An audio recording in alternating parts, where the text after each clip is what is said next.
Donc les conditions pour l'obtenir, c'est, tout d'abord une condition financière, puisqu'il faut pouvoir subvenir à ses moyens en étant sur le pays, puisqu'on ne peut pas travailler pour la Thaïlande avec ce visa. Autrement, il faut un visa de work permit, pour pouvoir travailler en Thaïlande. Donc, il faut pouvoir justifier d'une certaine somme d'argent sur les comptes, notamment, 15 000 € par personne.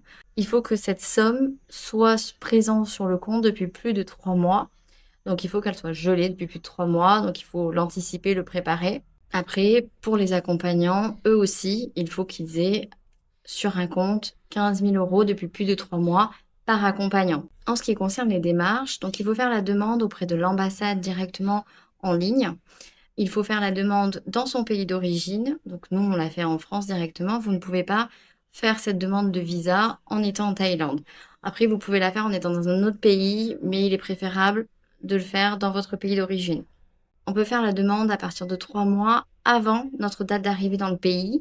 Donc ça permet d'être suffisamment large au niveau du timing pour pouvoir donner tous les documents à l'ambassade et réceptionner le visa, puisque la durée d'attente pour obtenir le visa est d'environ 4 à 5 semaines, ça varie.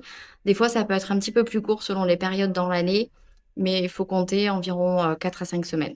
En ce qui concerne le paiement du visa, lors de votre demande en ligne directement auprès de l'ambassade, il vous sera demandé de régler un peu moins de 300 €.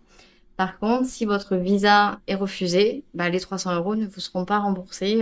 Il faudra, si vous refaites une nouvelle demande de visa, de nouveau repayer la somme demandée par l'ambassade.